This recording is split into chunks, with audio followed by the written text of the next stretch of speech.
Welcome, everyone, to your first Softlock podcast for June 2024. We got a special episode for you today. We're talking about the Fallout TV show on Amazon Prime. And of course, I am one of your hosts, Jake, and joining me is the Pepperoni Meister himself, Jonathan. How you doing today? I am doing that sound. You know what I am? I'm that sound effect in Fallout 4, Idiot Savant, when you randomly gain experience. You randomly gain like triple or quadruple experience based on how low your intelligence is, and whenever it activates, a sound effect plays of some guy going, yeah! I'm that guy right now. You're the ghoul guy. Yeah, I'm the ghoul guy. I have a little image of the... I don't know if that's... is it Fallout Boy? That's the band. It's Vault Boy. Yeah, I always get that confused. Vault Boy... puts his hands up and his eyes bulge out, his tongue is out. I'm him. Perfect. And also joining us today is our resident TV and film guy, the hashtag Letterboxd legend film bro, Nolan from Movies Mentality. Welcome to the podcast, Nolan. Thank you. It's good to be back. Good to be here again. It has been quite a while. I think you were on our second or third episode of the podcast ever, where we reviewed The Last of Us TV series. That was a good one. So we knew we had to have you back for another TV series. And honestly, we've missed a lot of video game adaptations, but I don't know if you guys have seen the news, but it's like the new wave. So I'm sure we'll have you back on sooner rather than later. Yeah, there's a lot going on. I don't think we've missed a lot of super important ones. Well, I don't think so either. But there have been, Gran Turismo, Twisted Metal. There's been a lot out there. Everything in their mama is getting an adaptation. Do you guys know that Lakeith Stanfield is playing the main character in a El Paso Elsewhere adaptation? What? Yeah. I don't even know that game. Exactly. That's what I'm saying. And then Sifu is getting a movie from the John Wick team. It's going a little bit nutty. All right, that's absurd, actually. But yes, today we're talking all about Fallout. I think all three of us are varying shades of Fallout fans, but we'll talk about that in a little bit. But first, for those who don't know you, Nolan, why don't you tell us a little bit about yourself, Movies Mentality, and what you've been up to? It's been a while. I'm still living here in Philly, writing movie reviews and stuff up on my own blog site, Movies Mentality. Just kind of enjoying everything that I watch, whether it's good or bad. And you can follow me on Instagram at Movies Mentality too. But that's pretty much it. I just, consume what I can all the time. But that's about it. Do you know off the top of your head how many movies you've watched in year to date? I feel like you're the person that would keep track of that. I'd have to consult my Letterboxd for that answer. Okay, take a second. Off my head, no. Okay. Well, you are on the premier #1 in the world video game podcast, the Softlock podcast. Mm-hmm. Completely outmatched by every other. And I need you to talk about video games for a little bit. So while you're doing some of that research, I'm going to ask you a couple questions just so that the audience can get to know your tastes about games. 83 movies this year so far. 83 movies. So how many days of the year are we even? So that's a pretty good ratio.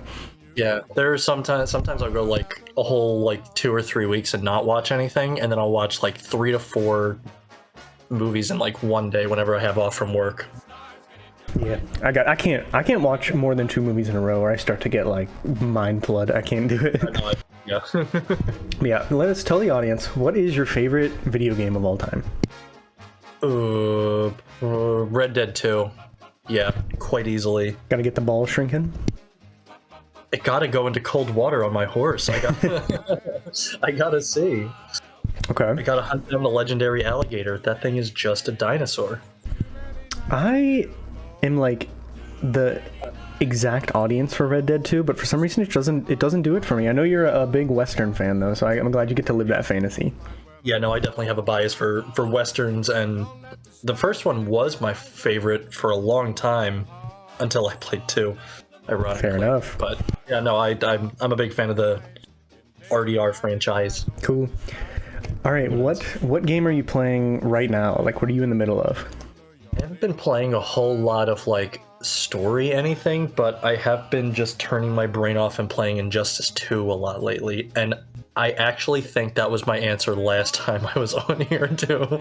That is probably true, but I do think I can't remember what it was. I should have went back and listened. I think when I asked you what your favorite game was last time, I think you said like Papa's Freezeriza or like Cooking Mama or something, like some bullshit Hey, answer. Do not sleep on Papa's Freezer. No, not far off either. All right.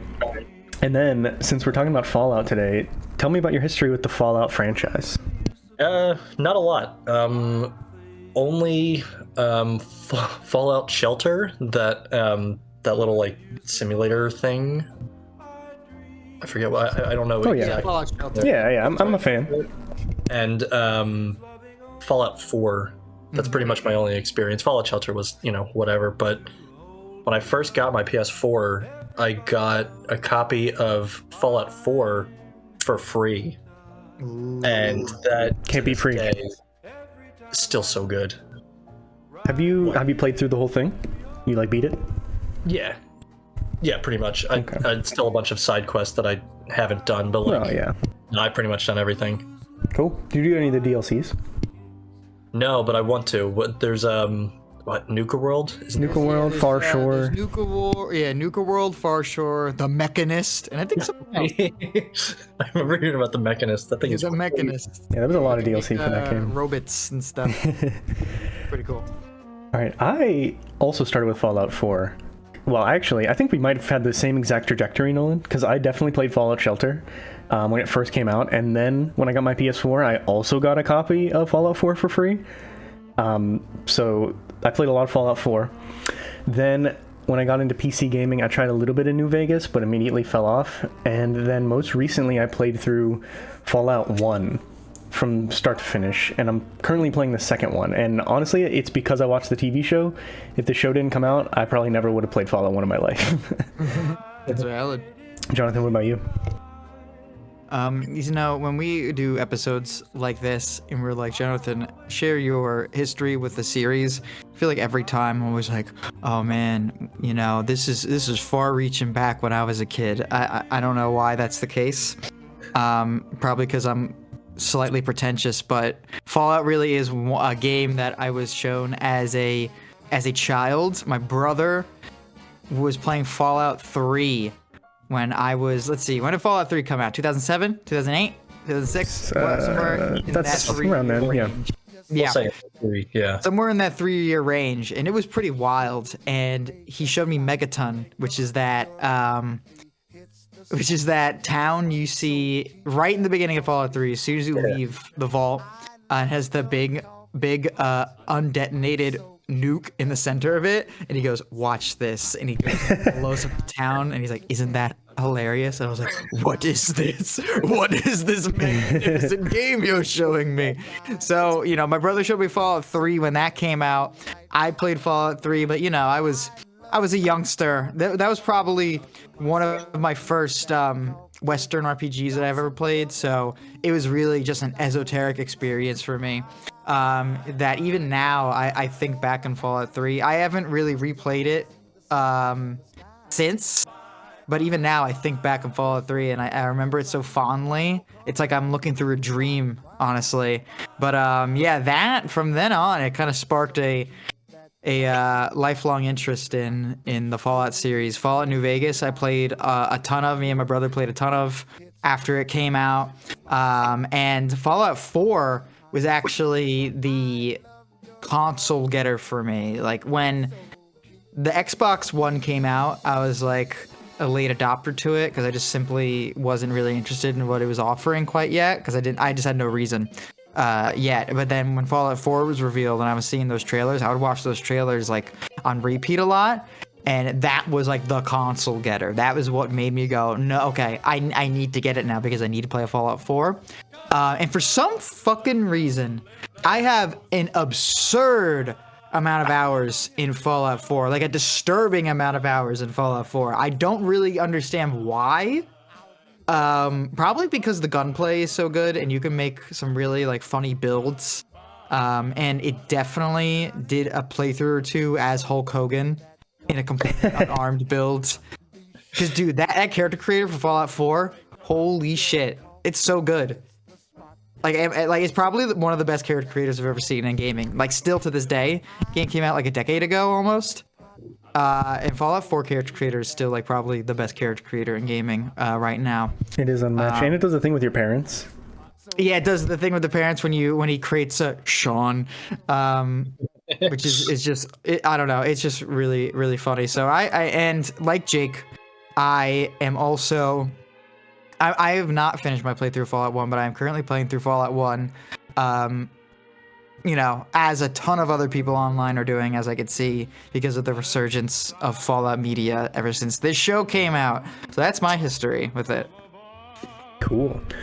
All right, I want to jump in and talk about the TV show, but I don't know how do you want to approach it? You want to go episode by episode? You want to like all give a little bit of brief thoughts and then dive deep? How do you want to handle this? Either of you got an opinion? I think we should just dive into it. Just like the hypothetical Fallout cake. We could take it slice by slice. I don't think we should do that. I think we should just dig in and just talk about what's the most interesting and probably starting with our overall thoughts. All right, cool. Well, Jonathan, I've been champing at the bit to figure out how you feel about this show because you just finished it very recently. So I want to hear from you first. Tell me, what do you think of Fallout on Amazon Prime? It's funny that the way you worded that makes me it leads me to believe that you think that there is a chance that I would be my hard-headed stubborn self and be like, oh, I don't think this is that good. But I am happy to report that I do like the show quite a bit. I think it's very very good. From the first episode, I could definitely see how, you know, this is Fallout. Like I started the first episode and it had the tone, it had the vibe, it had the feel.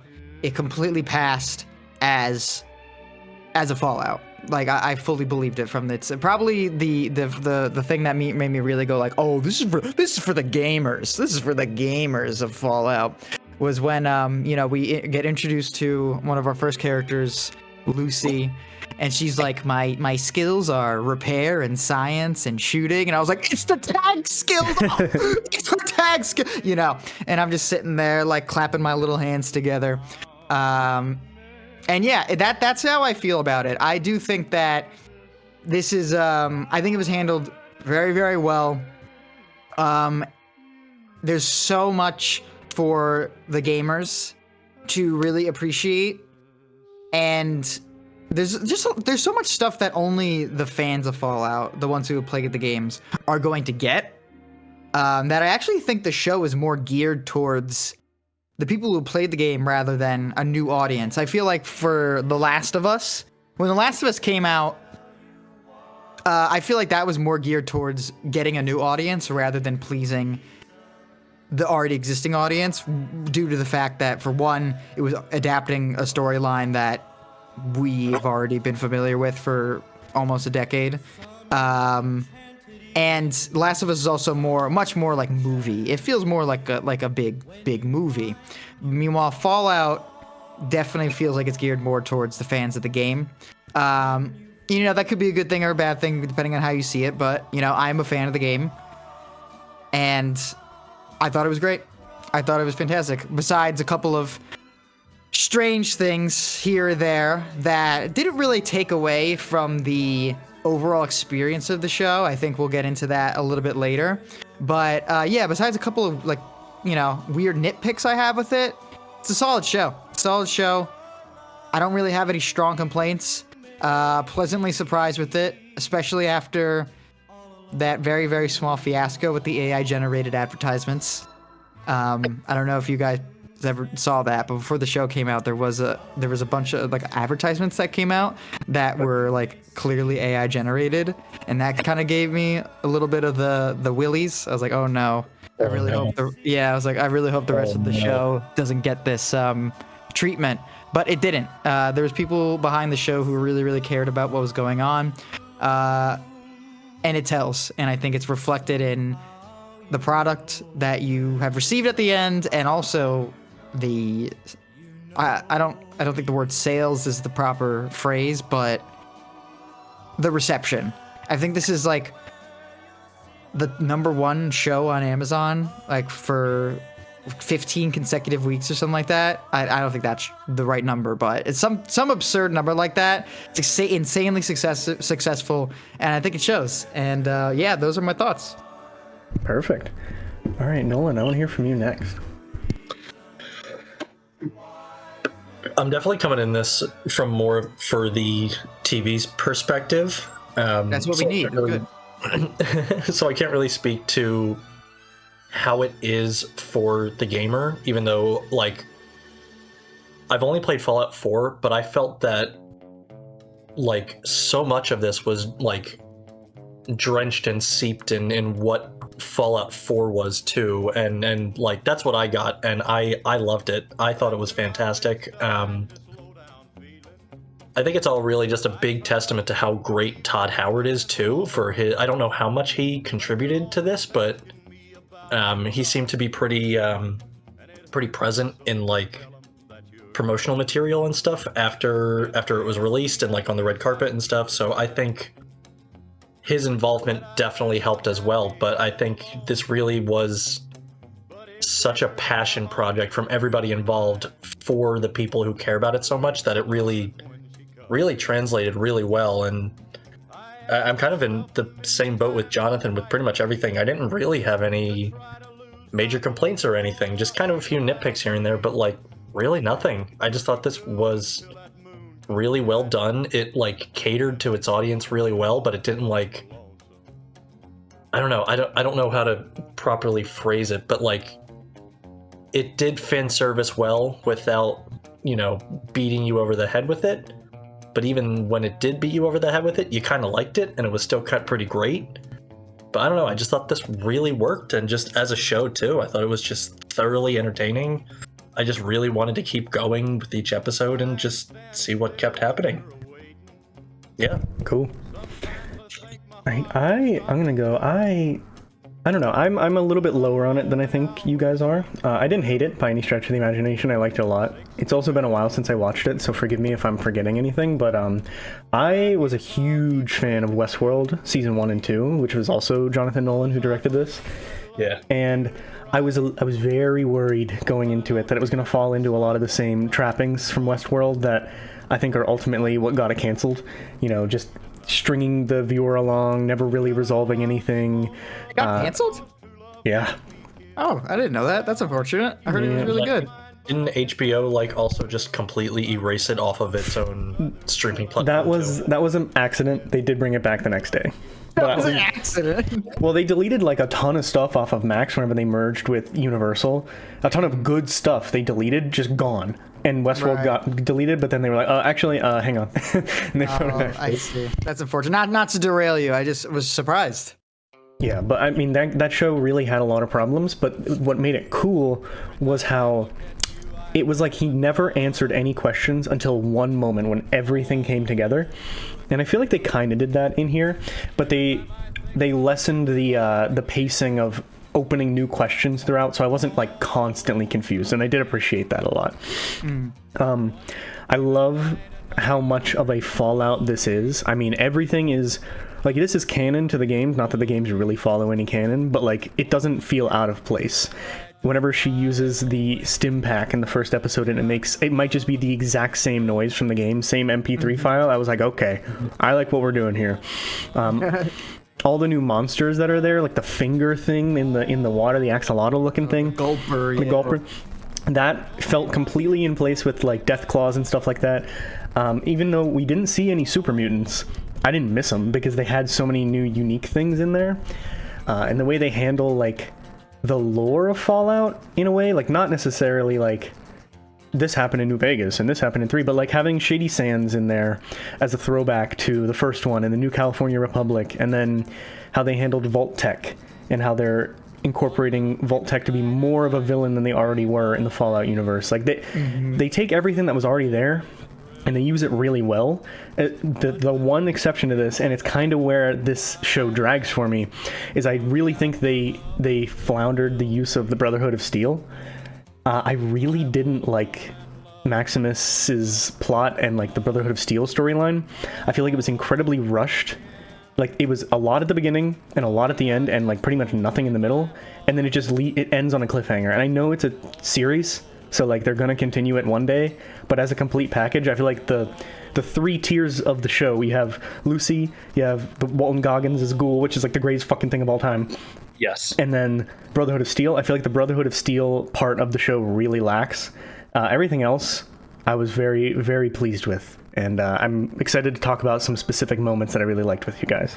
Yeah, and that's something I kind of want to touch on is that I do like the fact, I love the way they actually pace the show, because we are following, we have three, I think the advertising leads you to believe that we have three protagonists. Well, barring the Ghoul, who may or may not be a friend throughout the whole thing, but I really think we have five protagonists. We have five storylines going on throughout the series. We have I think I just want to say real quick. Yeah.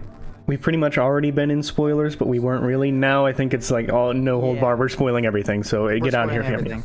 Yeah, so go watch on. It if you haven't. It's pretty short. It's like an hour. It's like 8 hours to get through the whole thing. That's another reason why I liked it.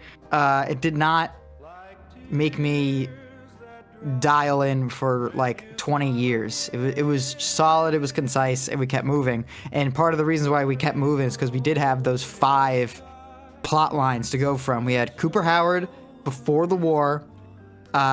We had Lucy.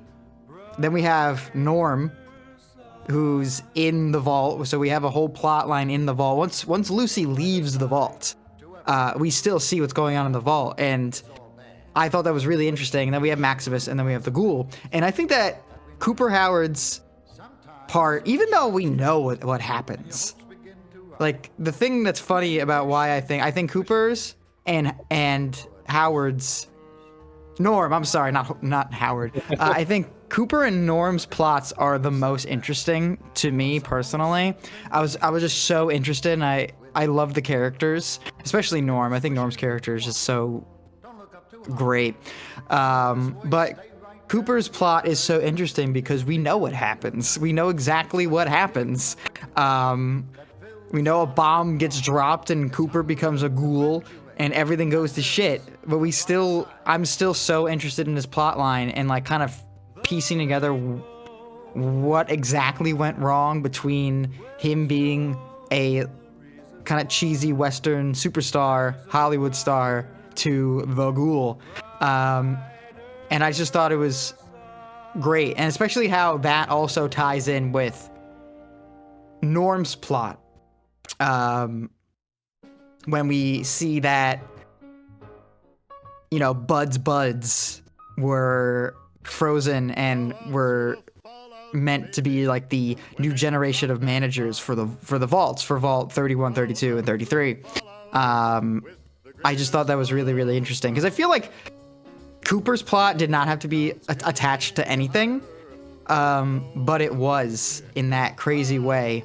And something that this is just be the last thing I say about this specifically, but something that I thought was really interesting was that by pacing it in this like kind of out of order as well,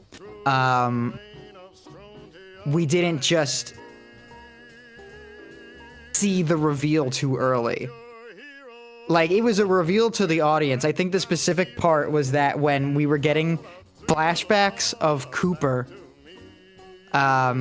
listening in to his wife at the Vault-Tec meeting with, Rob Coe, fucking Mr. House jump scare, holy shit. So those are the people from the game, right? Yeah, well, I mean, none of them are really characters, but those are like some not factions, those are some organizations from the game. Specifically, Mr. House is the CEO of Rob Coe. He's the only person who's like a real character in the games, to be honest with you. He's the only character in this entire series, in this entire TV series, who's from the game, and it's Mr. House. And I want to talk about that later, because I think that's really interesting that this show is based on a game and there's no characters from the game except for him. I think that's very interesting, and that could kind of clue us in of how that's going to go in for the second season. But like I was saying, I think it's really interesting how they revealed, they tied up Cooper's story in the past along with Norm's story at the same time, because Cooper is listening in on his wife at that Vault-Tec meeting. We see like Rob Coe and West Tech, the big MT and shit like that, and the secretary's like, oh, can we bring in one of the guys who works here? He's a big fan. And when that happened, I was like, oh, it's gonna be, I kind of like clued in on what was happening. I was like, it's gonna be fucking Hank. It's gonna be Lucy's dad. And then when he comes in and Cooper is like horrified, and we're seeing him like look at Hank, and he's like horrified because he's listening in on his wife's meeting. It's like we're getting two bombshells at once. Like, that's a reveal just for the audience. Like, Cooper isn't looking at Hank and being like, oh my god, this is Hank. It's Hank. He doesn't know who the fuck this guy is. We know the significance of Hank coming out, but Cooper is like reacting in parallel to us because he's coming to terms with how his wife is an important part of Vault-Tec, which wants to, blow up the world.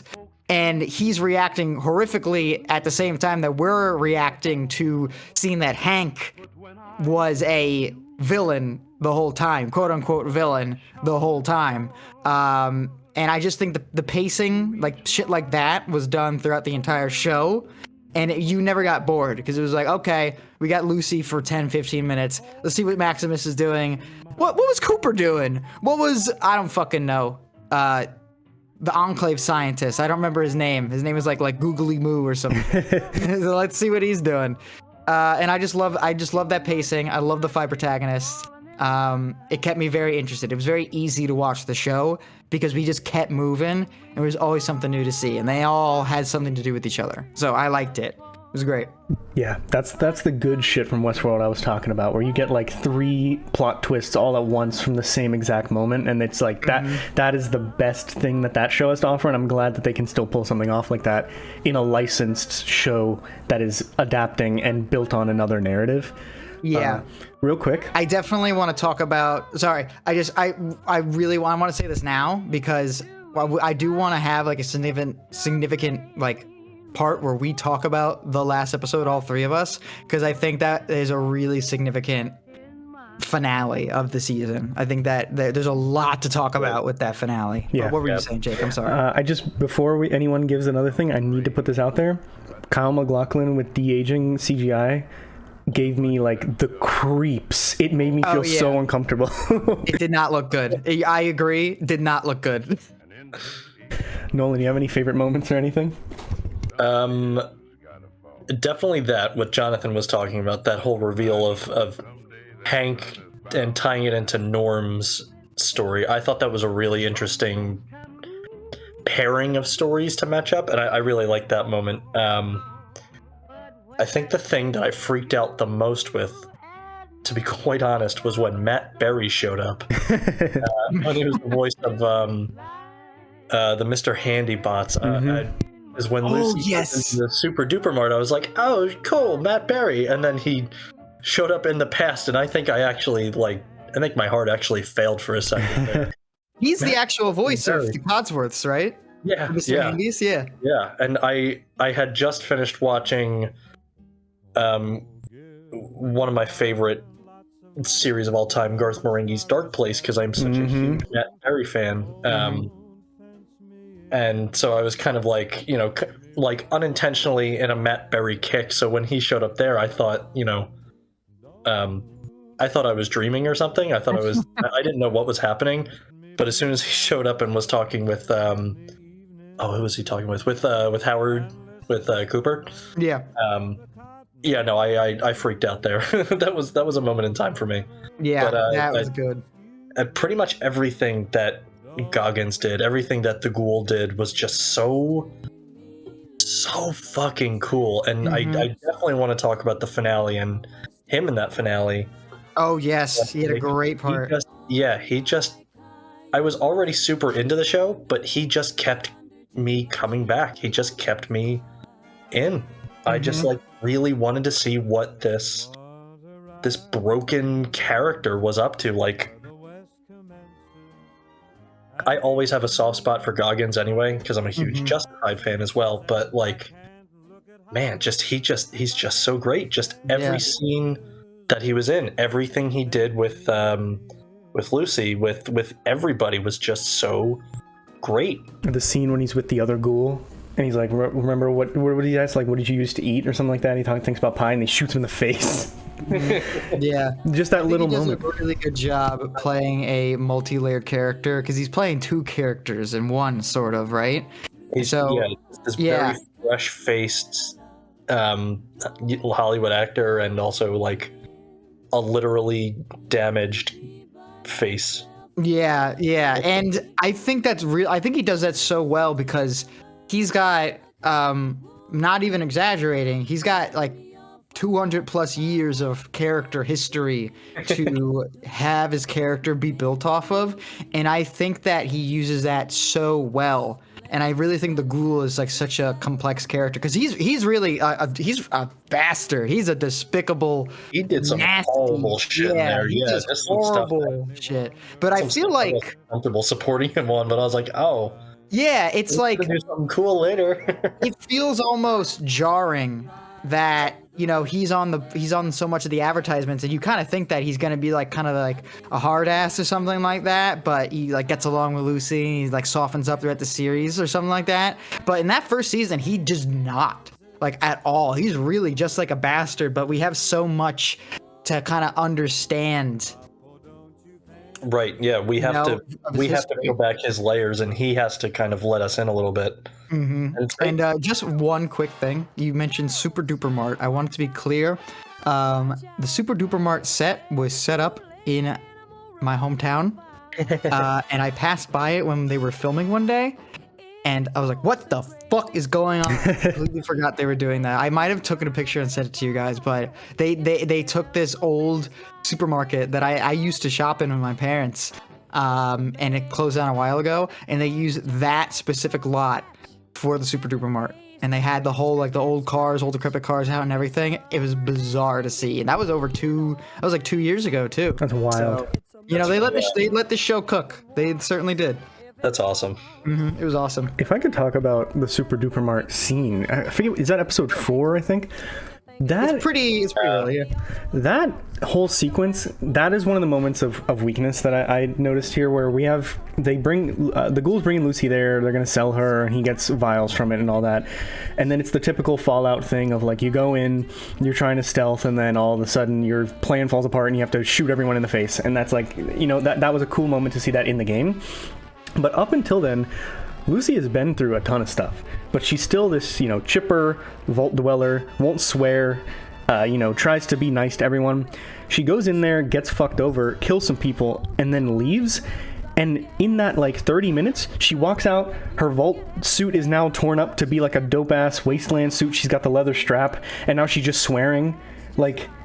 That was a moment where I'm like, I see why you're trying to say that this was a moment of trauma that made her, a wastelander, but it was literally 20 minutes, and it wasn't even that bad.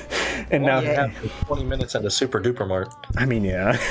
Yeah, I do think that what would she say? Golden fucking rule. She said something like that, Yeah. and I'm like, a little cringe. That was a smidge cringe, but I'll allow it because I guess it was sort of like the binary, okay, Lucy has now taken a life. This is the point of no return.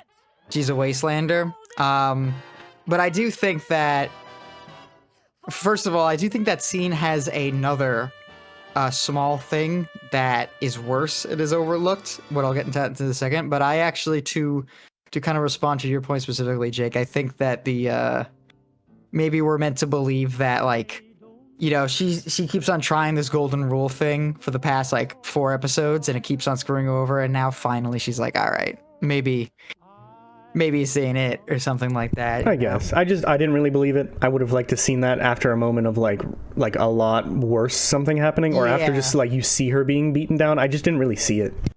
Yeah, I mean, even after that, she's still kind of the same Lucy. I think I want to say that probably her awakening might even be the ending, the finale, where she Yeah. I would agree. Yeah. Yeah. No, I definitely agree with that. You kind of get 2 awakenings. This is okay, this is kind of hard, Lucy. And then we get kind of hard Lucy for a couple episodes, and now we have hard Lucy. Punished Lucy. They punished Lucy, a Lucy denied of her father or something.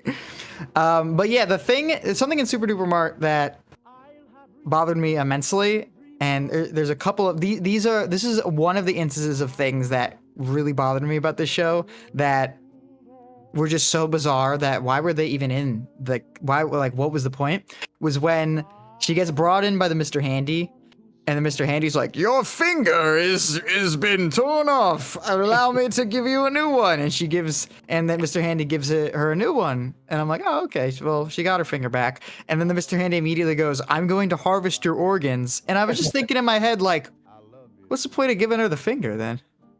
Yeah. What was that about? I did think I was that just too. kind of like wondering about that. I think that maybe it was Perry. yeah, more Matt Perry. Matt Perry. Yeah, the only thing I could think of is that they were like, we can't have her have no finger for the whole filming. We already have Walter Goggins without a nose. We can't do the finger, so they just gave her a new finger. I'm not really sure what that was. But another thing where they kind of had haphazard decision making in the script room, I think, was when this happened in like episode 2 or 3 when Vault 33. It's Vault 33. That's Lucy's vault, right? Is that? I think. Yes. Lucy's vault. Lucy's vault gets raided. Shit goes down. Oh, this sucks. And then everyone's picking up the pieces, and Lucy leaves, and Norm is like talking to someone, and they're talking about like the elections, who's going to be the new overseer. And then someone walks out and goes, "Bad news, everyone. The water chip, it's broken." And I was like, I haven't. What's that? I get that reference. Oh, I get that. Yeah. I'm like, oh, I get that reference. I didn't even play the first game yet, but I knew that was like the plot revolved around the water chip in the first game. So I was like, oh, it's and then they just never spoke about it again. What you guys remember that? Yeah. Well, isn't that part of the reason why Norm is going to the other vault to get a water chip, or did I just fill that in my head? Because it's been a while. I think you just filled that in your head because they mentioned the water chip, and it is I really was like, I was really kind of hooked on that because I was like, oh, now they got a time limit. Now there's like imminent danger in the vault, right? So that kind of really made me super interested in the vault plot, but they never mentioned it again. So I was like, I think that might honestly have been, I can't remember anything else with that happening. I think that might have honestly just been, hey, remember water chip? Do you remember the water chip? Yeah. The water chip was broken. Do you remember the water chip? I honestly think that's what it was. But no, I think you're right. That would have been way more interesting if they like focused on, there's a time limit and stuff, and they need to work on that. Well, what they, there was a whole damn game based off of that one. They might be doing it where we're not going to go back to that vault in season 2 for a while because, like, what's the cousin, the like doofy cousin? I forget his name, but Chet. like Chet. Yeah, I love Chet. I love him. I love Chet. We don't necessarily need to go back to him for a while. We could stay on our main characters and Norm, and then when Norm comes back to the vault, then we'll see the fallout from the water chip. You know what I mean? That might be where they're going with it. Maybe I could believe that. It's just interesting how there's a couple of that decision making like that where it seems like they're gonna make like a detrimental thing happen, such as Lucy losing her finger. Or the water chip being broken, and then they just kind of forget about it. And it really is so inconsequential to the main story that you could just ignore it and enjoy the show perfectly fine. It is quite literally the definition of a nitpick. It's just something that in the back of my brain where I was like, what the fuck was that about?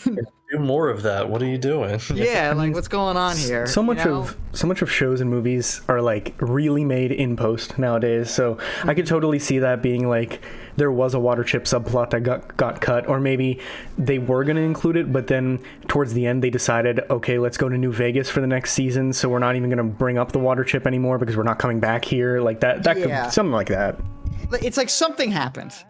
Something happened, and I think the audience, not to be dramatic, but the audience has to suffer a little bit because of that.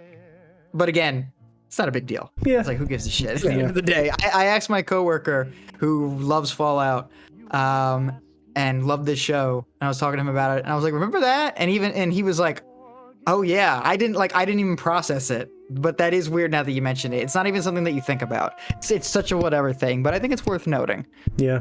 Another one of those things for me was they're doing the thing where what's his name, Thaddeus, is becoming a ghoul. Yes. He's becoming a ghoul, and then he's just like, oh no, and then they just leave him, and we don't go back to him. I guess that was only he just runs away. that was only a few episodes, but I was like, what the fuck? And then the other thing is the Moldaver.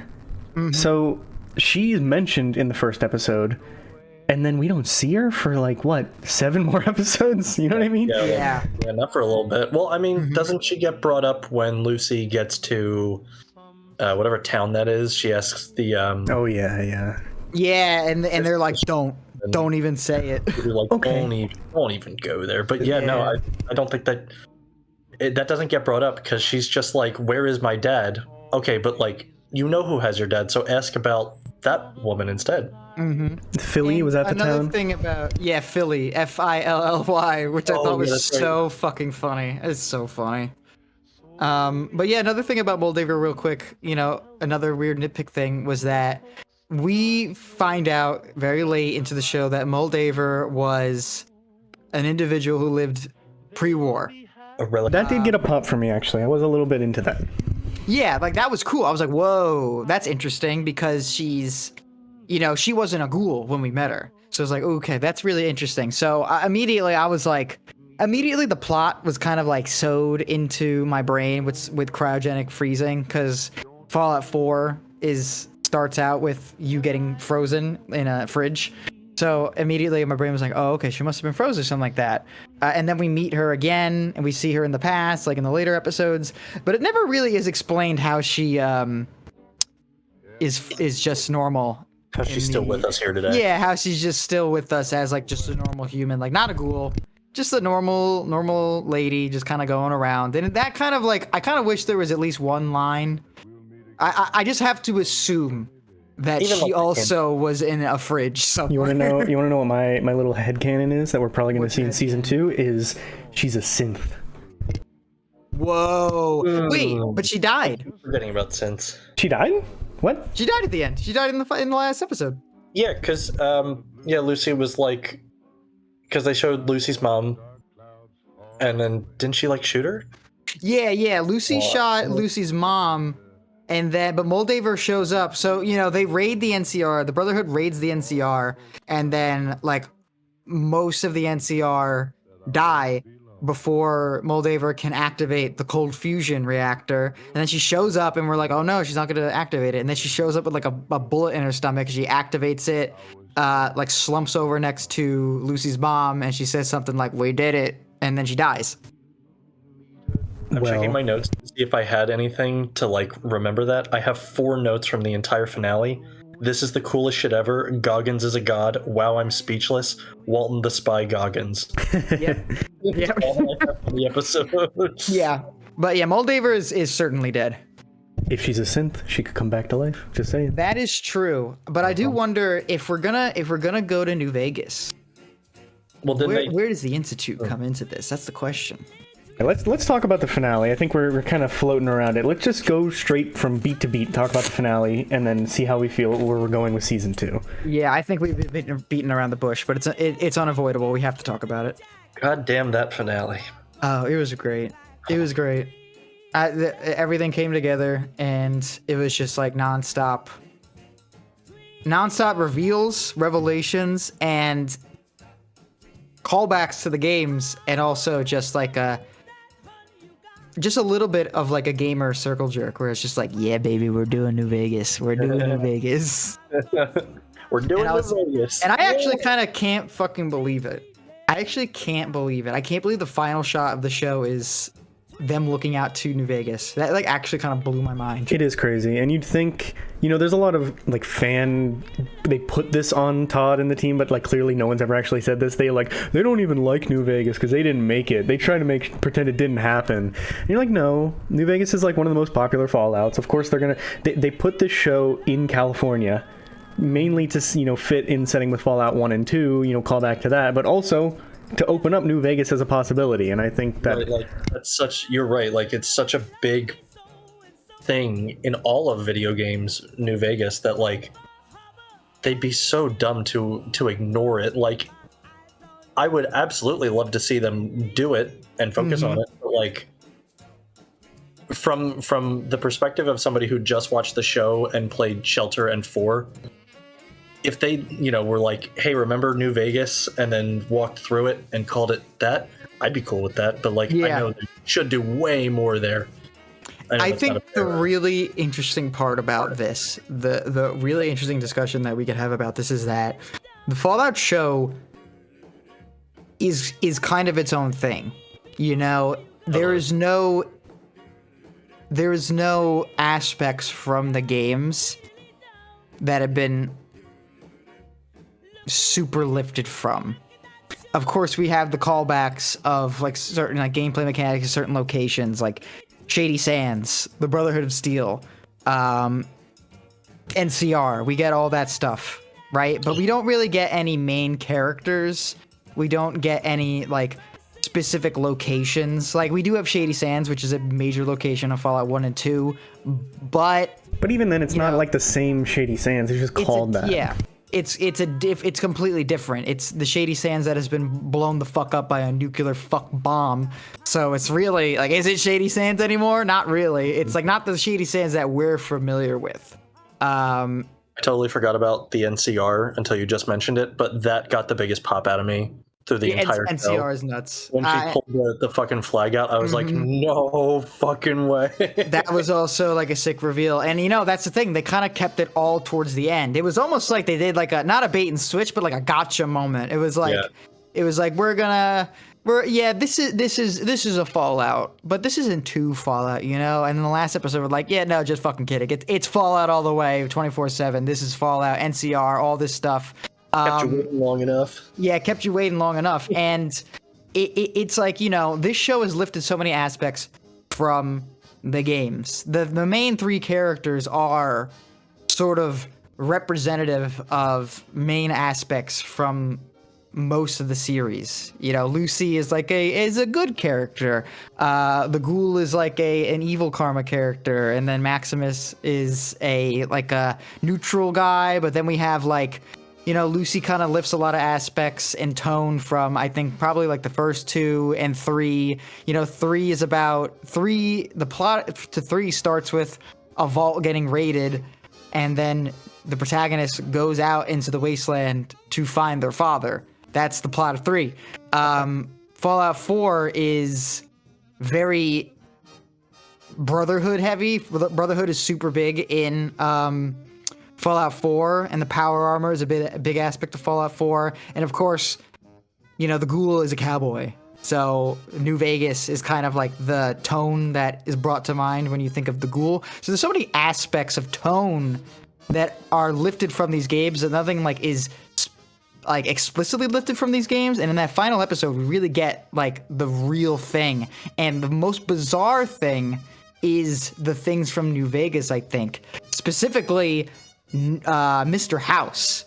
Mr. House is the only character from the games, only major character from the games who makes an appearance in the TV show.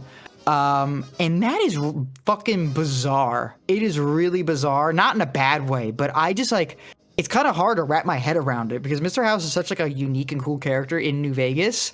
So seeing him in the show is like so esoterically weird. Like, I don't even know how to like react to it properly besides going, holy shit, it's Mr. House. But even then, that Mr. House is not the Mr. House we see in New Vegas. In New Vegas, Mr. House is like a decrepit mummy in the basement of this big tech facility, and he communicates to you through a big computer with like a JPEG of his face when he was like 25 or something like that, with a big mustache. He looks great. But yeah, it's awesome. But in the show, we see Mr. House pre-war. We see him as the Mr. like the person. We see, I explained it to my coworkers that we didn't see Mr. House. We saw Robert House.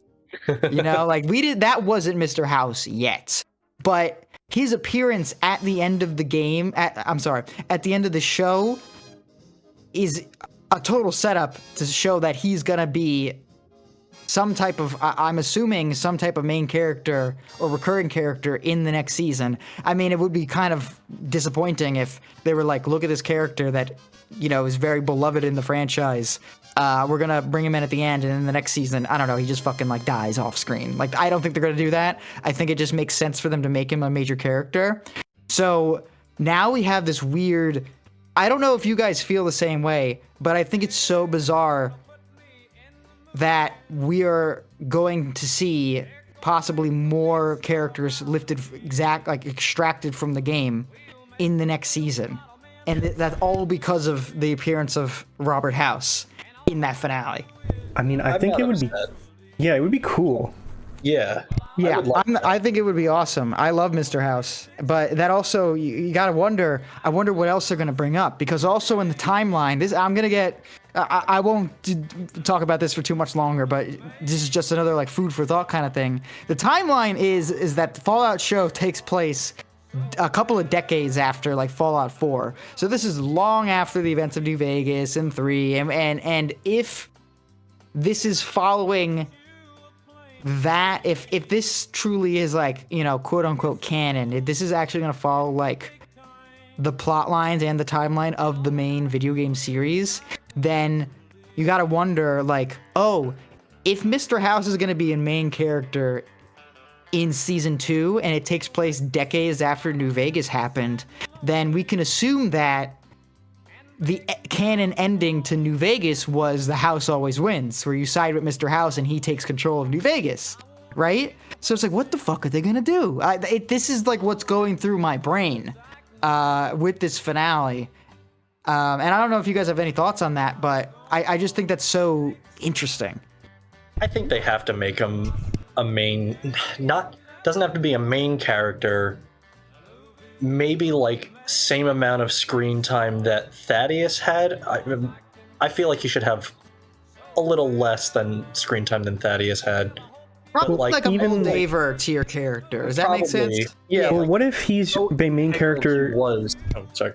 What if he's like a main character in the flashbacks, but he's not really in the present time? You know what I mean? I think that's what they would do with him. I would prefer that.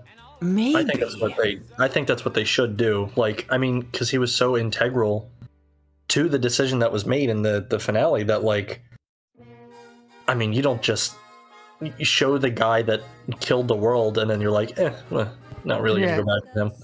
Yeah, it's just so, and I think that, and you know, maybe I'm speaking too far into the future, because we need to see how they're gonna handle it, but if they didn't show Mr. House on the TV screen, I think I would actually be disappointed, you know? Like, it makes me so excited to see Mr. House as the TV man. Like, it's such a simple thing that they can definitely do and not make it feel forced, that, like, they can do that.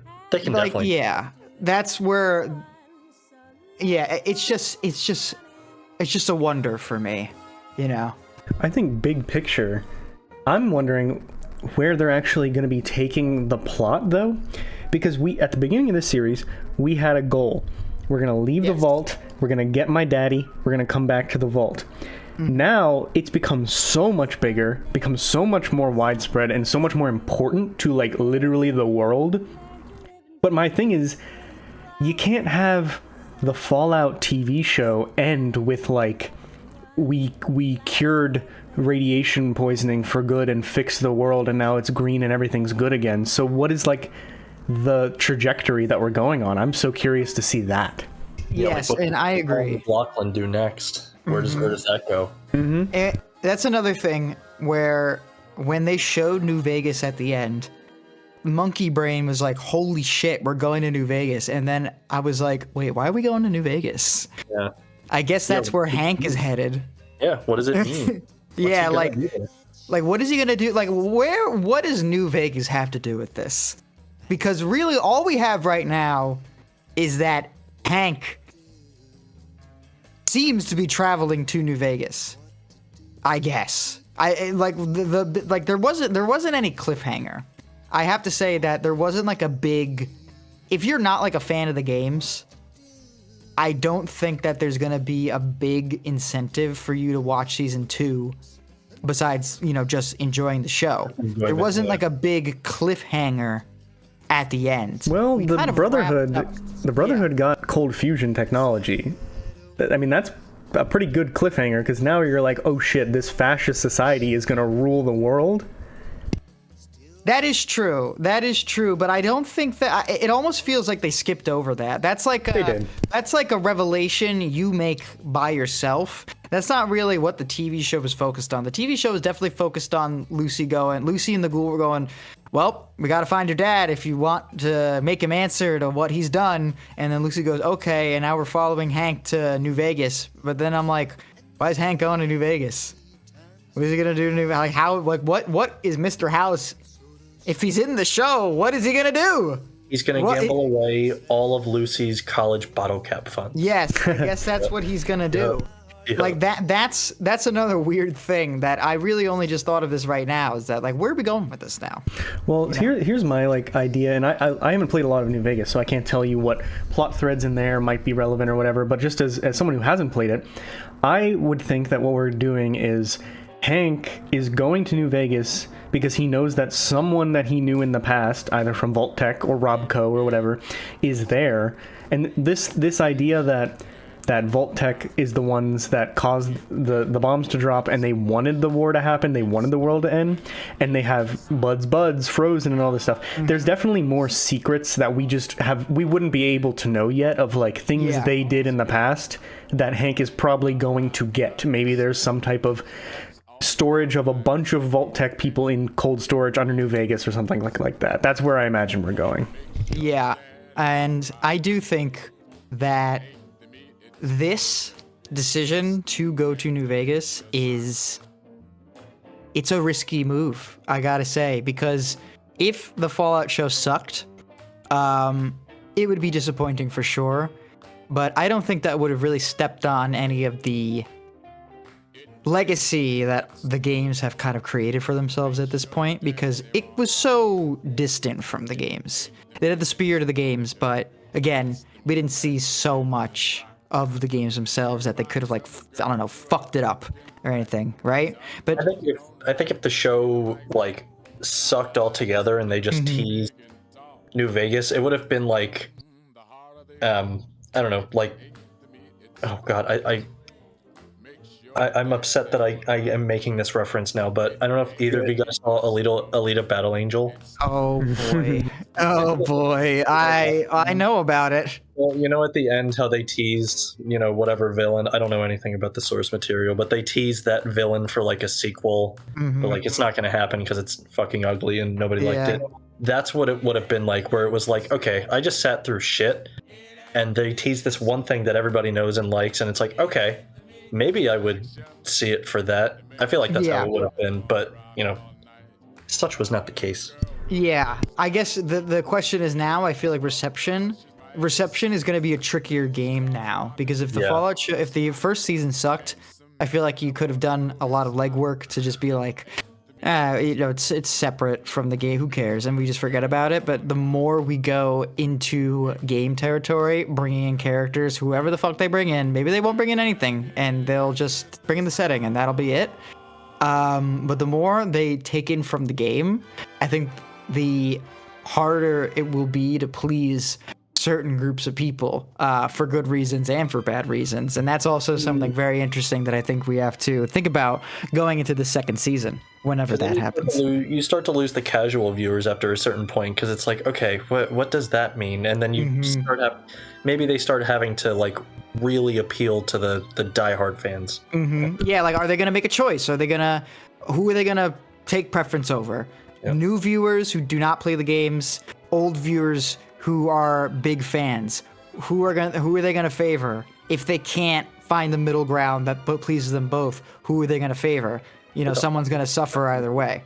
I honestly think that choosing New Vegas as the place for the next season is a good middle ground for that. And I think it's Nolan putting his nuts out on the table and being like, listen, I made this first season in California for who knows what reason, but that they put it in California for a reason, but they didn't retrace the steps of Fallout 1 and 2. And even if they did, those games are so old now that the casual Fallout fan doesn't know them. So that's like, him staking out of like, this is familiar but different. I did a good job. I won your trust. Now let me take you to somewhere that the gamers will know. I'm gonna do it justice. And to the casual fan, this is a new location that you know because it's Vegas.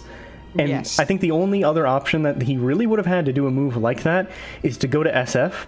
But San Francisco media is so oversaturated that I think it was either just fuck off and go to the East Coast in a different story, or go to New Vegas. I don't know where else they would have went. You know what I mean? As like a big location. I mean, there's the Capital Wasteland in Fallout 3, and then there's Boston, the Commonwealth in Fallout 4. And, you know, those are fine. West Virginia, Fallout 76. Let's not forget the pit. The pit. Oh, yes. How could I forget? Okay. Imagine Jonathan Nolan at, like, the writer's desk. I don't fucking know. I don't know where he works. Imagine him. He's at his desk, and he's like, I need to pick the new locations. Oh, yes. The pit. Pick that. It's already a miracle that we got Philly. First of all, it doesn't make any sense that most of the plot takes place on the west coast of America, and they just casually go to Philly. And then they just come back. I think Philly is just called Philly. I don't think it's on the East Coast. Oh, really? I'm thinking that they call it Philly because it was Philadelphia. That's what I was thinking. No way. The whole thing takes You place. don't think that? No, it would take her years to walk that far. Philly with the F, yeah. Really? Both of you guys didn't think that? I really thought that Philly was implying that we're in Philadelphia. By the time Lucy gets to Philadelphia and back for the finale, she would have been like 10 years older. I guess, yeah. I mean, No, I think they just called it that. I think it's just like hey, this is a historical place and we don't know how to spell. Let's just call it Philly. I guess so. You know what's in my the thing that's in my head is the pit. You know why do they call it the pit? It's because the sign had Berg off of it. Yeah, but she's not gonna walk. She's not gonna walk across the entire country. That's true. That is true. I mean, that is ridiculous. But okay, that's a revelation to me. It did give me Diamond City vibes, though. I don't know. I think we're just speculating about season 2. But how about we're winding down here. Why don't we talk about just some of our general notes that we have, or some favorite moments you didn't get to talk about, or other nitpicks you have. Just go through your notes and see if there's anything fun or funny you wanted to talk about. Okay, I don't have any notes, but I'm just gonna say this right now. Crazy man watches the whole show without taking notes. No, they're all in the dome, but I did look up Philly on the Fallout wiki because I just was like, okay, let me just confirm this. Philly is in fact a part of Los Angeles, and at the very top of the page it says not to be confused with Philadelphia. Guess what, baby? Guess who was confused? I was.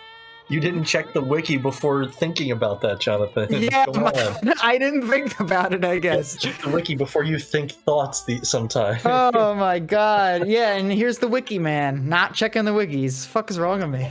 Oh, all right. That's all I had. Let's go. Give me your notes. Let me think. Okay. In Philly, I had a moment where I got a little upset with the way they were doing the fan service, and I think they eventually brought it back, where you're in Philly, and there was one of the vendors, maybe it's not in Philly, maybe it's in that weird little market area, but either way, you walk past a vendor at some point, and someone's selling dog meat, and they say that they're selling dog meat, and you're like, okay, that is bizarre that we have a dog in this show who's named like M4-1836 or whatever, and then he just fucks off, the dog's gone. And then there's this person selling dog meat. I'm like, why didn't you just call the dog meat? And then later, the ghoul does call him that. He does. That was a weird. Like, it was like they were edging us for dog meat. Yeah, I mean, for all intents and purposes, that is dog meat. But it's just like again, it's like a non-committal commitment, that Jonathan Nolan did, where he's like, yeah, that's dog meat, but I was fine with the way they... It's as dog meat as Shady Sands is Shady Sands. Yeah, I didn't actually care. It was just a weird thing. Yeah, sorry to cut you off, Nolan. Oh, no, you're good. I was like, you know what? That's fine. I'm gonna call him dog meat. Oh, well, he said dog meat. Cool. Mm-hmm. Oh, now Goggins called him dog meat. There we go. All right, that's fine. Good. Yeah, fine, it's good enough for me. Good enough for me. So, okay. 2 more things for me, and then I'll pass it on. So, Cooper Howard, his name is Howard, Did that get it? Todd. Okay, yeah. I was like, did that get a weird reaction from you? Because it got a weird reaction from me. Yeah, I was like, son of a bitch. Wait, what's weird about that? I don't know. They could have chosen a different last name. You know what I mean? It's not like they had to. It's just a little bit like, It's like that meme. Yeah, I guess it's true. We love Todd Howard. We all love Todd Howard. I do. Oh, love you think it's like I see, like a reference to God Howard? Yeah, yeah. Real ones will know this one. It's like the thing where it's like the directors make the main character look like themselves. You ever seen that? But and then the other thing is, okay, so we get this scene in the past where Goggins is doing an ad for Vault Tech, and he's posing and doing the thumbs up, and he's got the hair. Are we trying to say that the Vault Boy is based off of Walton Goggins' character? Yes. Ooh, I never thought of it like that. Interesting. I assumed that's what happened. I assumed as well, but I was like, is that really what they're doing? No, I didn't know that was interpretive. I just assumed that was it. That he was Vault Boy. It just kind of blows my mind. Yeah, it wouldn't be the farthest stretch of the imagination. I mean, they're white. They just like made him blonde because of wasp culture and stuff. But like, I don't know. I kind of just assumed that was him. That just made no sense to me. He also kind of looks like light hair in that picture. You know what I mean? So yeah. I wouldn't put it past anyone. I definitely think it's like, I don't know if it's like completely confirmed, but I definitely wouldn't put it past anyone to connect him with Vault Boy. Definitely. I think that makes sense. Yeah. All right, Nolan, he was such a huge star at the time that like, yeah, I feel like it just made sense that they're like, yeah, let's just get this guy, this big superstar to represent, Vault Tech and stuff. And they're like, here's the Vault Boy. Here's this celebrity that you guys all know. Yeah, we don't see a lot of Vault Boy, I think. I mean, we do see plenty of him, but... A couple bobbleheads here and there. Yeah, well, I'm just full of shit. So that my sentence just was wrong. We do see Vault Boy. You're right. No, you're right. As I was saying this, I just realized they have Pip Boys in the past, which... Yeah. You have to imagine the Pip Boy is named because of Vault Boy, so maybe there's some chicken and egg going on there. But Nolan, what are some tidbits and fun little things you picked out, or things you wanted to like nitpick? I have so many notes, and I should have thought about narrowing them down before coming in. Oh, one of my favorite moments. Both of you guys know that I have like a real squeamish stomach when it comes to like gore and stuff. Yeah. But one of my favorite moments from the show was after Maximus steps on Thaddeus's foot, and then we see him use the stim pack, and we watch it heal. I don't know. That was something like, you use a stim pack in the game, your health bar goes back up. I thought that was great. I was like, that is fucking disgusting, and I love it. When he's, Thaddeus is dealing with the chicken fucker. I thought that was great. I thought that was this weird, like, watching his muscles regrow and his bones fix itself. I thought that was gross but awesome. Oh, wait a minute. Oh, I'm thinking about something else. I don't think that's the thing. That wasn't a stim pack. That was what turned him into a ghoul. Oh, what? Yeah, well, that was the weird guy's snake oil. Oh, which one was it?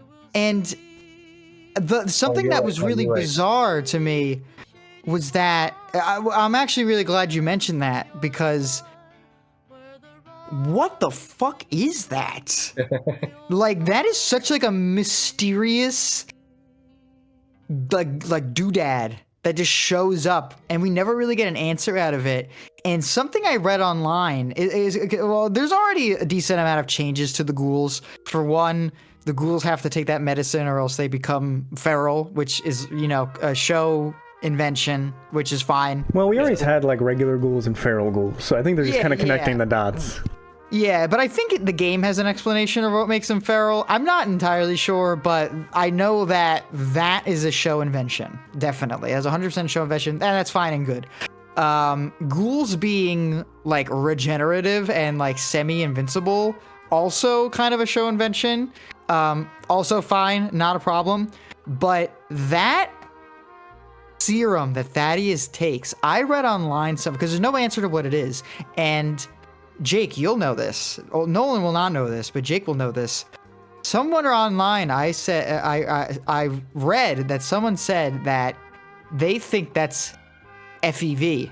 Yeah, I read that and I was like, yeah, that's what it is.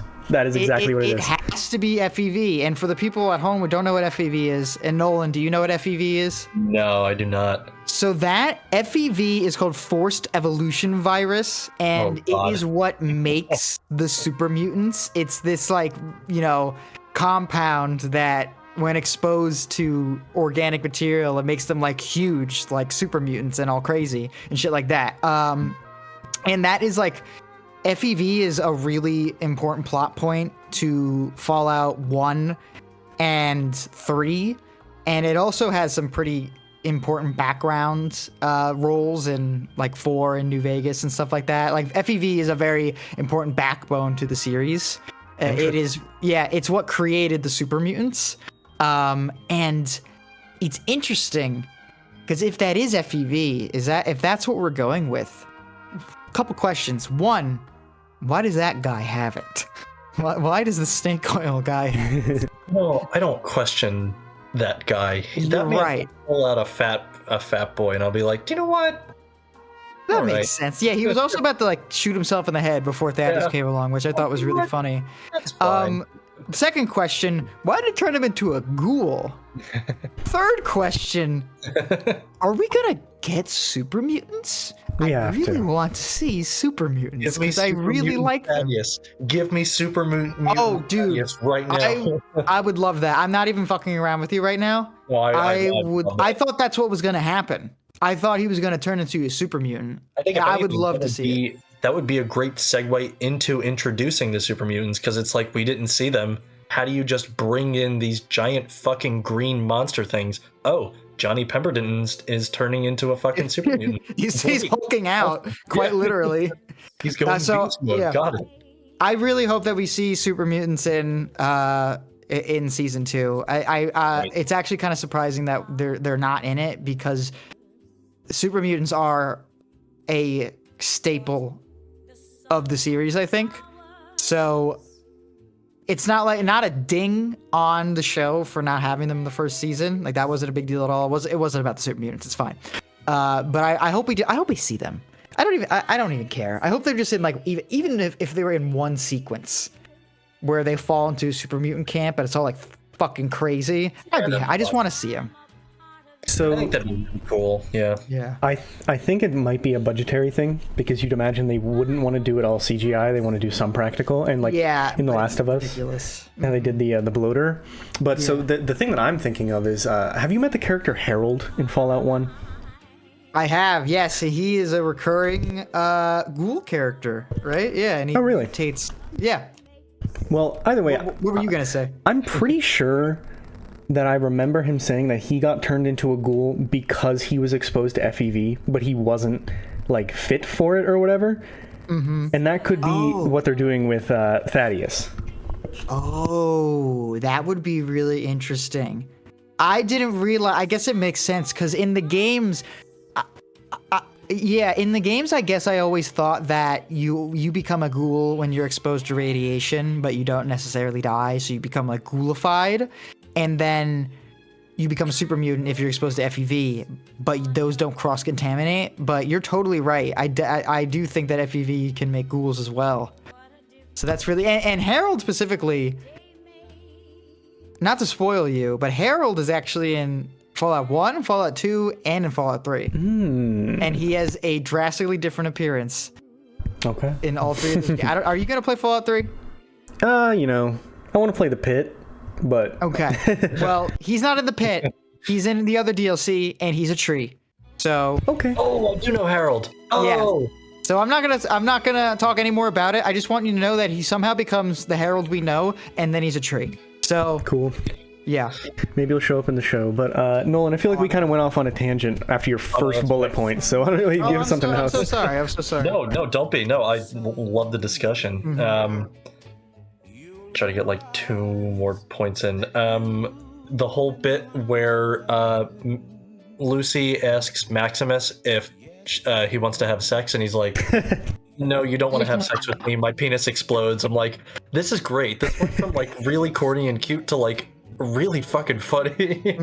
Yeah, And then Maximus is so funny. I think I quoted him correctly in my notes where I just have the quote, "Want to make my cock explode now?" I thought that's right. That was really great. Dude, that whole section with him getting accustomed to vault life is great. It's so I had funny. like 8 notes on that section. I was like, wow, good for him. Yeah, like Lucy's getting like beaten and like chained down and restrained, and then it cuts to Maximus like watching TV and eating popcorn. Like that was so funny. I love that part. I think my last thing that I really liked, the moment, so I really liked Goggins in the past and Goggins the Ghoul, but the moment for me that like really sealed it all together, that it was like, okay, this was worth knowing all of this info, that, you know, that he's from the past and he's here now, was in the finale, right when he's like taking out all those Brotherhood of Steel boys in the power armor. Oh yes. And he's like, you know, this model always had this issue right in the chest area or whatever, and then he starts just blasting everybody, and Yeah. and these awesome like flashy shots, and that was the moment that I was like, this is the coolest guy ever. Like when he just knew that flaw in the system, that was where it was all so worth it for me. Yeah. Oh yeah, and I that's think referenced that earlier, right? Oh, yeah. When he's talking The, to Bert or whatever his name is. I think so. Yeah. Bert. Wait, who's Yeah. Bert? Yeah. What's the guy's name? Bud, not Bert. The- Bud. Bud, yes, because he talks about that. That's another really interesting aspect of Walton Goggins' character, is that he was like a soldier. I really like. That's another reason why I really like Cooper Howard in the past, because he's like this. You know, Fallout is so anti-capitalism. It's not even funny. Like Yeah. we all know that. So Cooper Howard being like, you know, he fought in a war, and he was in a squadron of people in power armor, and that's like known to us, and I really think that's a really important part to his character, is that he was in these like pre-war wars in that power armor, and he fought like, you know, the quote unquote like villainous communists that America like hated so much, and that kind of, you know, clues us into why he's so reluctant to the idea that America, or at least corporations in America, could be doing something so like heinous. So that also, like, I do think that really comes to a head at the end, because you're like, oh, I just remember that he was hard as fuck before he was the Ghoul too. Yeah, I like that flashy shot, and then also the one where he's in Philly and he's popping everyone with his dope ass like little rocket pistol thing. Yeah, rocket propelled gun. Awesome. It was So awesome. cool. And he throws the ball cap. He's like, for the tomatoes. Yeah, for the tomatoes. It's great. You know, we get those like moments of humility with him where he's like, he stabs dog meat and then he heals dog meat, and he's like, well, I guess you're my buddy now. Goggins is so great at like being like kind of an asshole, but like a charming one that you kind of like, and you're like, all right, you're a dick, but like I would get a beer with you. I'd He's hang out got with you. so many. He does it so well. He really has does. so many layers. We know who he was before he was the Ghoul. So it's just like, it's such a great character. I think he might be the best character. Oh yeah. Like probably the best character of the show, I think, and I don't think that's an unpopular opinion at all. But he Yeah. does have that line, hardest line in the show. I think he says, he's like, "You all must feel mighty big in those suits. I don't blame you. I did too." When he's talking about how he used to wear them, and Yeah. it's like, oh, we're in He's it. so cold. It's so good. He has so many good lines. He has the one where he's like, the law of the wasteland, thou shalt get sidetracked by meaningless bullshit. Yeah, It's like, that is yeah. Fallout, baby. That's his You guys golden think that goal. you think the show's gonna get any awards for like daytime television, like mainstream television? An Emmy, maybe. I don't know. I don't just know. checked. I was keeping IMDb open for Fallout just in case, like, you know, we needed to look something up, and it Yeah. only really has two nominations so far. Right. I don't know. I could see something coming about it. Did Mr. Pascal win for Joel or no? He won. Am I making that up? He won something. I know what I think it was an Emmy, because the Globes were all Succession. Right. But- So maybe it was an Emmy. I mean, they should get at least nominated for makeup. For the makeup sure. was great. The makeup was phenomenal. Really, all the effects. Honestly, the costume work was Except for her. fucking fantastic. Like Yeah. the power armor suits were just goddamn awesome. Like I've always wanted one, of course, obviously, but like seeing that, I'm like, all right, we can make this happen. We can make this real. Let's Mhm. put me in a suit. I'm really glad. That's another thing. I really am glad that Maximus, like half of Maximus's character, was the suit. Like Yeah. the suit was so important to him that, like when he was out of the suit and he was like, "No more suit," I was like, "No, no, no, no, no, no, no! Yeah, get back in the suit." And then they gave it back to him. I was like, "Whew, thank God." I love how they show the because it's like in the game when you're in the power armor, you play most of the game and you're like, oh fuck, I can't wait to get my power armor. I'm gonna jump like off and not take fall damage and all that, and it's super awesome until it isn't anymore, and then it's like inconvenient and weighs you down and you can't get away from the death claw.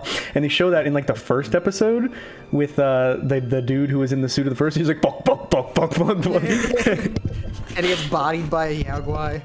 Yeah. Oh, that's another thing. There was a Yaogwai. Yeah. Forgot to mention the Yaogwai. I feel like we're over what is it? We're overlooking the Yaogwai. Well, there was, yeah, Loved the Yaogwai. Loving the Yaogwai. there was a Brahmin as well, right? Yeah. I believe you're right, yeah. But no potatoes. They had tomatoes. It was a little bit weird. No potatoes. Right. Oh my In God. season 2, I would like to see Super Mutants, Tatoes, and resolution on what we're doing with New Vegas. Those are Yeah. That's what I'd like to see. Alright. One more thing I just really want to bring up. I definitely freaked out when Fred Armisen popped up in the, Dude, I was gonna say that. Shit. or the one before that. I was like, oh god, dude, and he was just like hanging out in the radio booth. I was like, I'm happy. Yeah. Playing they're the horrible with old music. Yeah, they're playing the horrible music and he has all those traps around and he's like, yep, people don't like this music. Meanwhile, Thaddeus is like, yeah, I love it. It's like, how bad, how much do you want to play this music that you have to do this? I was at the gym when I watched episode 7, so I didn't take a lot of notes for like that 3-episode stretch. The only note I took for episode 7 was Fred Armisen with an exclamation point. Yep. Mm-hmm. He was great. I love him. My sequence of notes for that section is Fred Armisen in all caps, and then Johnny No. Fuck Johnny No. Oh wait, he's fine. Oh yeah, I really thought they were gonna just like coldly kill off. I was upset in that moment. I was Yeah. like, they killed fucking Thaddeus, and then he got up and I'm like, oh, okay, he's cool. Never mind. Yeah, and he's got a really funny. What does he say? He's like, "Why am I not dead?" And it's like, yeah, that's a good question. Something I think I'd like to see them lean a little bit, not too much, a little bit more into for the next season is like the vibe, like the old-timey vibe, because they played all the songs for like the ending credits and they have all like the old-timey food and all that stuff. But I feel like in the games you get a lot more of that. Am I wrong? Yeah. Well, you know what? Here's something that I was talking to my coworker about. Once again, bringing up my coworker. We talked about this a lot. Was that the vibe you get from the 3D Fallout games is completely contingent on whether or not you have the radio on. If you do That's not true. have the radio on, it's very scary. You're in like a ghoul nest and you're like, oh, and it's playing like scary ambient noises and you're shitting your pants. Meanwhile, do that same exact encounter, put on the radio, Orange and then colored you have sky by Nat King Cole playing. yeah, you have like some guy in your radio going bongo bongo bongo, I don't want to leave the Congo, and you're like, yeah, and you're just like snapping your fingers, and all of a sudden, all like the carnage and like ghouls like breaking through the walls and like launching themselves at you is like funny.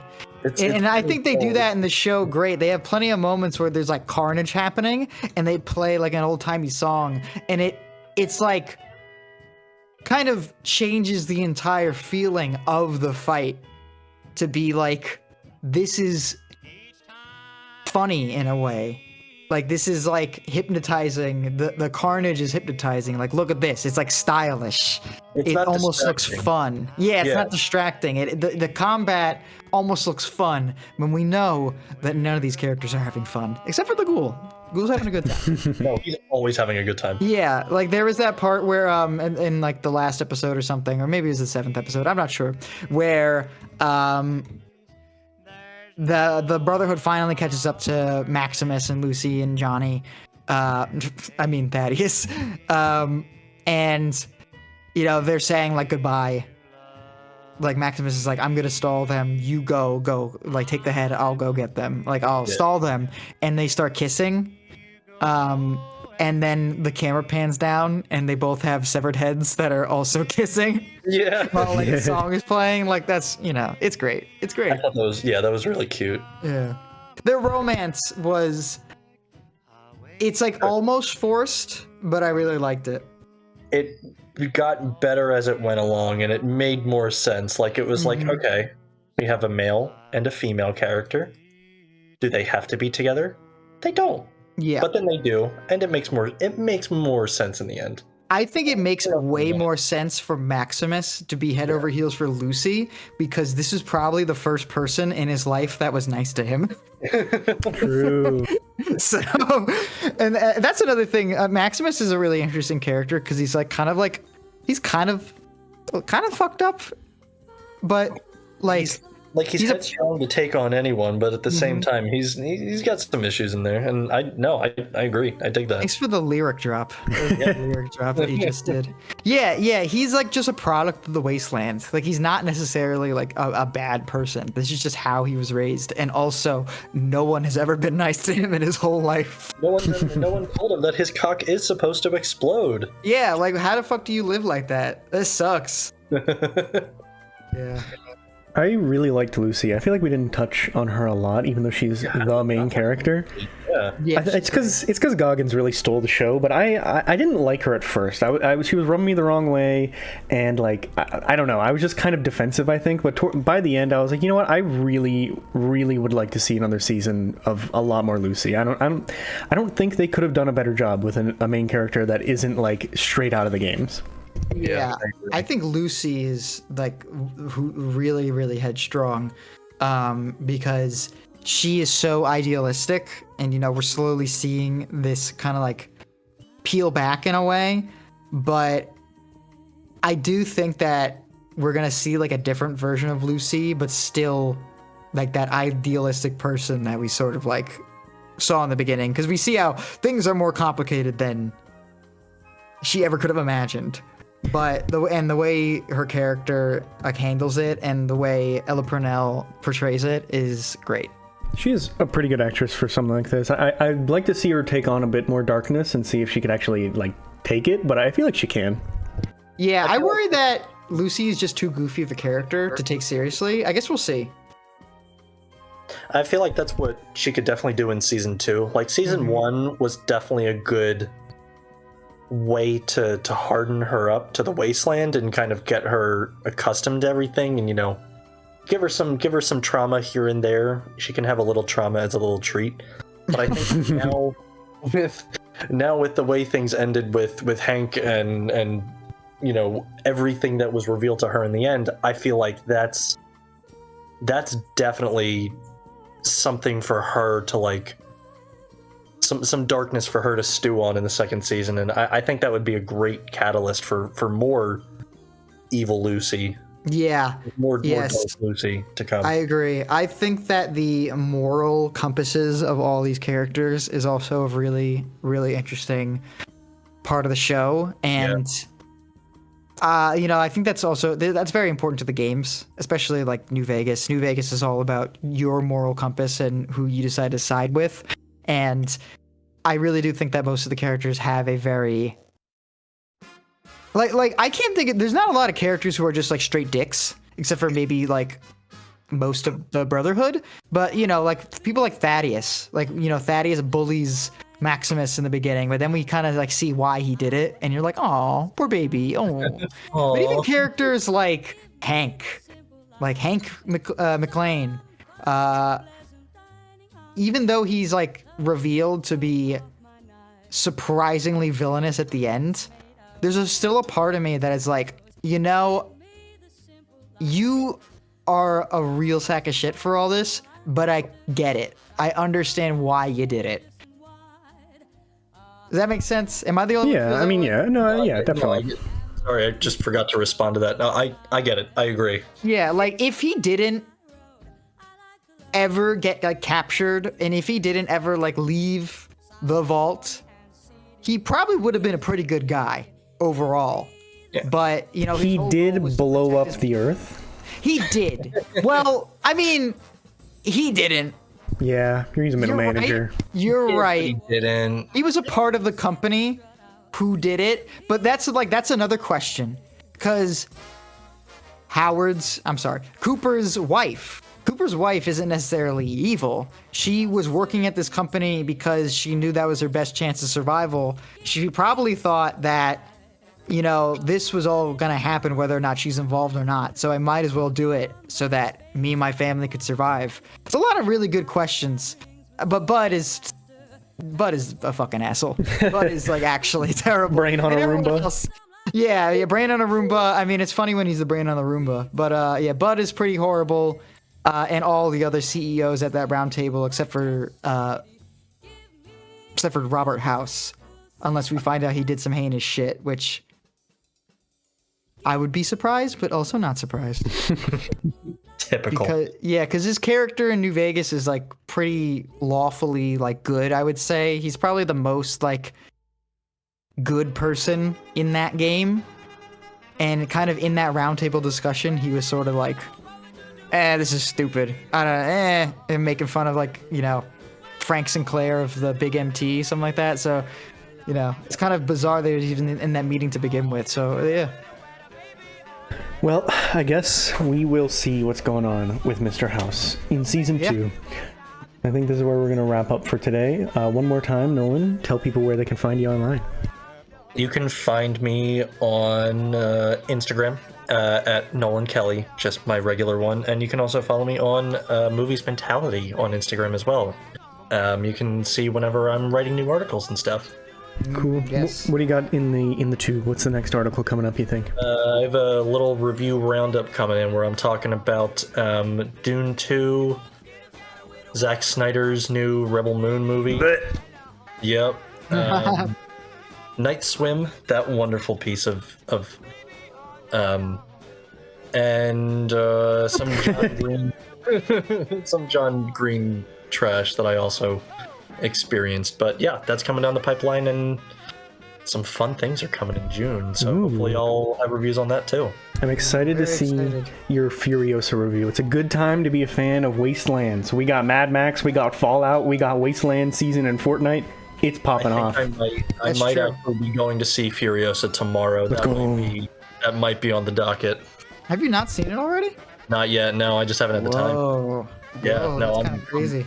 I'm locking in tomorrow. Tomorrow I have off, and I'm in. All right, so you heard it here first, folks. Get on that so you can see the first thoughts of Mr. Nolan Kelly. I gotta hype the Wasteland back up. Oh, I love Mad Max so much. Absolutely. Okay. Well, that was our review of Fallout Season 1. I guess we'll probably be back for Season 2. If I had to assume, it probably won't be too long, maybe a year or two. All right. Well, Todd Howard, please. thank you everyone for tuning in. And until next time, we will see ya. Peace.